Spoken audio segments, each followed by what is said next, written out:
दुनिया का सबसे बड़ा धार्मिक सम्मेलन महाकुंभ 2025 प्रयागराज की पावन भूमि पर आयोजित होने वाला है। इस बार का महाकुंभ बहुत दिव्य, भव्य और विशाल होने वाला है। कुंभ मेला हिंदू धर्म का एक प्रमुख धार्मिक पर्व है जो हर 12 साल में आयोजित किया जाता है। महाकुंभ 13 जनवरी 2025 से 26 फरवरी 2025 तक प्रयागराज में होगा। इस भव्य और दिव्य महाकुंभ में लगभग 40 करोड़ से ज्यादा श्रद्धालु आने की संभावना है। हिंदू मान्यताओं के अनुसार कुंभ में शाही स्नान करने से समस्त पापों का नाश होता है और व्यक्ति को मोक्ष की प्राप्ति होती है। कुंभ के दौरान विशेष रूप से पवित्र नदियों में स्नान करने से आत्मा शुद्ध होती है। कुंभ मेले के शाही स्नान को पुण्य स्नान भी माना जाता है क्योंकि इसे करने से व्यक्ति को पुण्य की प्राप्ति होती है। ये एक प्रकार का भक्ति और समर्पण है जहाँ व्यक्ति अपने जीवन के सभी दुख और कठिनाइयों को भगवान के चरणों में समर्पित करता है और आशीर्वाद प्राप्त करने का प्रयास करता है। कुंभ मेले का शाही स्नान न केवल एक धार्मिक अनुष्ठान है बल्कि ये भारतीय संस्कृति, परंपरा और आस्था का एक सुंदर नगीना है। प्रयागराज में लगने वाले महाकुंभ का महत्व सबसे ज्यादा इसलिए है क्योंकि प्रयागराज सबसे प्राचीन शहरों में से एक है और यहाँ विशेष रूप से 3 नदियों का त्रिवेणी संगम है। माँ गंगा, यमुना और अदृश्य माँ सरस्वती के संगम यानी मिलन बिंदु को त्रिवेणी संगम के नाम से जाना जाता है और इसी पवित्र त्रिवेणी संगम पर स्थित होने की वजह से इस स्थान को प्रयागराज कहा जाता है। प्रयागराज में प्रतिवर्ष माघ मेला, हर 6 वर्ष में अर्धकुंभ मेला और हर 12 साल में महाकुंभ का आयोजन होता है। तो दोस्तों, अगर आप भी 2025 के महाकुंभ में आना चाहते हैं तो आपको इस वीडियो के माध्यम से महाकुंभ के बारे में संपूर्ण जानकारी मिलेगी। जैसे आप प्रयागराज महाकुंभ 2025 में कैसे आ सकते हैं, महाकुंभ में रहने और खाने पीने की क्या सुविधा उपलब्ध रहेगी, एकदम सस्ते में आप कहां पर रुक सकते हैं और टेंट बुकिंग कैसे कर सकते हैं और सस्ते होटल आपको कहां पर मिलेंगे, साथ ही महाकुंभ के अलावा प्रयागराज में आप एक दिन में कहां पर घूम सकते हैं, शाही स्नान की तिथि कौन सी है और महाकुंभ में घूमने का कितना खर्चा आएगा, ऐसी कंप्लीट इन्फॉर्मेशन आपको इस वीडियो में मिलेगी। तो वीडियो को अंत तक जरूर देखिए ताकि आपको महाकुंभ 2025 में कोई प्रॉब्लम नहीं हो। और इसी के साथ वीडियो को लाइक और चैनल को सब्सक्राइब कर लीजिए क्योंकि ऐसे ही टूर गाइड वीडियो और महाकुंभ 2025 से रिलेटेड वीडियो आपको इस चैनल पर देखने को मिलते रहेंगे। इस बार का ये महाकुंभ 45 दिन तक चलने वाला है, यानी कि हर दिन आपको यहाँ पर 3 से 4 करोड़ लोग देखने को मिल सकते हैं। और इतने सारे श्रद्धालुओं के लिए महाकुंभ मेला क्षेत्र को 25 अलग अलग सेक्टरों में बांटा गया है और इतने सारे लोग एक ही जगह पर गंगा स्नान तो नहीं कर पाएंगे, इसलिए 7 पक्के स्नान घाट भी बनाए हुए हैं। यहाँ पर कल्पवासियों के लिए तंबू बने हुए हैं और यहाँ पर मेले के दौरान कई कथावाचक मौजूद होंगे जो कि कथा करेंगे। उनके लिए पांडाल बने हुए रहेंगे, लोगों के खाने पीने, सोने और शौचालय की व्यवस्था भी रहेगी और बहुत सारी चीजों की फ्री सेवा भी रहेगी। इस पार से उस पार आने जाने के लिए गंगा यमुना की जलधारा पर 30 पीपा पुल का निर्माण हुआ है जिसे पांटुल पुल भी कहा जाता है। ये मेला न केवल भारत के लिए बल्कि विदेशों से आने वाले लोगों के लिए भी एक महत्वपूर्ण अवसर है। ऐसे में प्रशासन और इस भव्य आयोजन को सफल बनाने के लिए हर जगह पर पुलिस कर्मचारी खड़े मिलेंगे। मेले में आने वाले श्रद्धालुओं के लिए यात्रा को आसान बनाने के लिए अलग अलग रास्ते निर्धारित किए गए हैं। प्रयागराज शहर के चारों ओर यातायात का प्रबंधन इस तरह से किया गया है कि लोगों को किसी भी तरह की समस्या का सामना नहीं करना पड़ेगा। प्रशासन ने शहर के अलग अलग हिस्सों में पार्किंग की व्यवस्था भी की है ताकि श्रद्धालु अपनी गाड़ियों को सुरक्षित स्थान पर रख सके।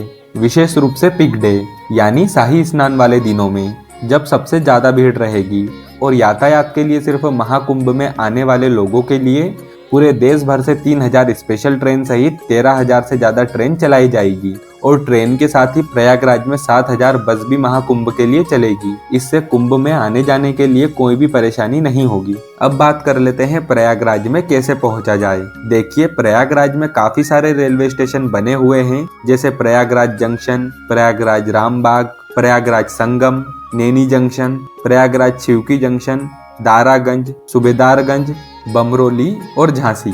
अगर आपके यहाँ इन रेलवे स्टेशन तक ट्रेन आती है तो आप इनमें से कहीं पर भी आ सकते हैं जो कि त्रिवेणी संगम से 7 से 8 किलोमीटर के डिस्टेंस पर ही है। वैसे सबसे नज़दीक रेलवे स्टेशन की अगर मैं बात करूं तो प्रयागराज जंक्शन, प्रयागराज रामबाग और प्रयागराज संगम ये नज़दीक रेलवे स्टेशन हैं। प्रयागराज के लिए इंडिया के सभी मुख्य रेलवे स्टेशन से रेल कनेक्टिविटी इजीली अवेलेबल है, तो आप बाई ट्रेन यहाँ तक आसानी से पहुँच सकते हैं। रेलवे स्टेशन तक आने के बाद संगम तक पहुँचने के लिए आपको रेलवे स्टेशन के बाहर से ही 20 रुपए में ई रिक्शा मिल जाएगी। पहुँचने के बाद सबसे जरूरी बात है यहाँ पर रहने की। अगर आप प्रयागराज के महाकुंभ में दर्शन करने के लिए आ रहे हैं तो अपने स्टे के लिए होटल या टेंट बुकिंग करना चाहते हैं तो आप स्क्रीन पर दिए गए नंबर पर कॉल करके अपने लिए बेस्ट पैकेज टेंट या होटल इजीली बुक कर सकते हैं। हमने भी इन्हीं से अपना होटल बुक कराया है और सच में इन्होंने हमें बहुत अच्छा बजटेड होटल दिया है।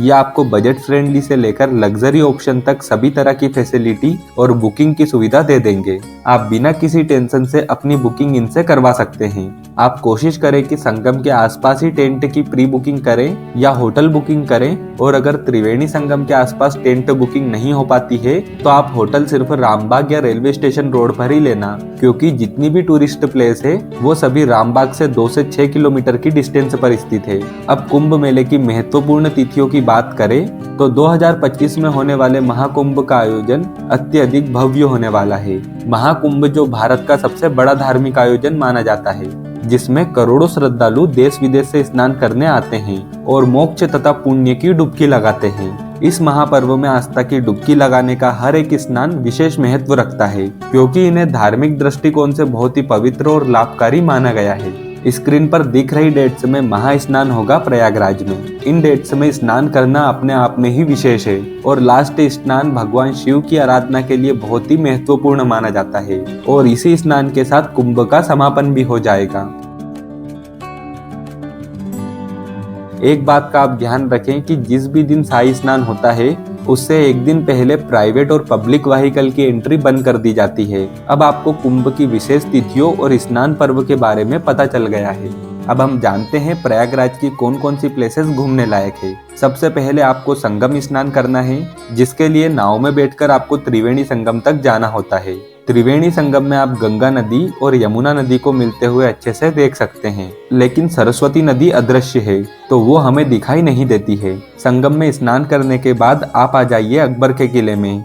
इस किले के अंदर है अक्षय वट, जो कि इतना प्राचीन है कि 4 युगों से भगवान विष्णु से लेकर 5 पांडव यहाँ तक आ चुके हैं। यहीं पर पातालपुरी मंदिर बना हुआ है, जिसका इतिहास काफी रोचक है, और यहाँ से पास में ही है श्री बड़े हनुमान जी का मंदिर। इस मंदिर में हनुमान जी लेटी हुई मुद्रा में अपने भक्तों को दर्शन देते हैं, और इस मंदिर का इतिहास भी काफी प्राचीन है। लेटे हुए हनुमान जी के दर्शन करने के बाद यहाँ से 200 मीटर दूर आप आ जाइए आदि शंकर विमान मंडपम मंदिर में। ये मंदिर प्रयागराज का प्रसिद्ध मंदिर है। संस्कृत में मंडप यानी मंदिर का प्रवेश द्वार होता है, जो कि स्तंभ पर टिका होता है। जैसे ये मंदिर 16 खंभों पर टिका हुआ है और मंदिर के ऊपर का गुंबद विमान कहलाता है, और इस मंदिर में हमें काफी सारे देवी देवताओं के दर्शन मिलते हैं। संगम पर सभी मुख्य प्लेसेस घूमने के बाद आप आ जाइए अलोपी देवी मंदिर में। माँ अलोपी देवी मंदिर 51 शक्तिपीठों में से एक है, और यहाँ पर माता सती के दाहिने हाथ का पंजा कटकर गिरा था। यहाँ पर मंदिर में एक झूले की पूजा होती है। यहाँ से अब हम जाएंगे भारद्वाज पार्क और उनके आश्रम में। सबसे पहले हम जाएंगे भारद्वाज पार्क। यहाँ पर आपको भारद्वाज मुनि की बड़ी सी प्रतिमा देखने को मिलती है। राम भगवान अपने वनवास के दौरान सबसे पहले यहाँ पर आए थे। भारद्वाज मुनि का ये आश्रम त्रेता युग से है। भारद्वाज आश्रम के पास ही आनंद भवन बना हुआ है। यहाँ की एंट्री टिकट 30 रुपए है। इस भवन में आपको पुराने जमाने की काफी सारी एंटीक चीजें देखने को मिलती है। इस भवन में जवाहरलाल नेहरू, इंदिरा गांधी, महात्मा गांधी जी रहा करते थे, तो उनकी काफी सारी यादें यहाँ पर संजोकर रखी गई है। आनंद भवन घूमने के बाद आप आ जाइए चंद्रशेखर आजाद पार्क में। 17 फरवरी 1931 को अंग्रेजों ने चंद्रशेखर आजाद को इसी जगह पर चारों ओर से घेर लिया था। फिर चंद्रशेखर जी ने अपनी पिस्तौल में बची आखिरी गोली अपने आप को ही मार ली थी। उसके बाद आप आ जाइए वेणीवाद मंदिर में। त्रिवेणी संगम की रक्षा करने के लिए भगवान खुद यहाँ पर विराजमान हुए थे। अब हम आ गए हैं नागवासु मंदिर में। इस मंदिर का इतिहास भी काफी दिलचस्प है, और ये मंदिर कुंभ मेले से जुड़ा हुआ है। यानी ये वही नागवासु जी का मंदिर है जो समुद्र मंथन के समय रस्सी की जगह पर खुद थे। आप महाकुंभ में स्नान कर कर इन जगहों पर एक दिन में घूम सकते हैं, और महाकुंभ से रिलेटेड आपको जो भी सवाल है आप कमेंट में पूछ सकते हैं। साथ ही वीडियो अच्छा लगा हो तो चैनल को सब्सक्राइब कर लीजिए और वीडियो को लाइक और शेयर जरूर करें। हर हर गंगे।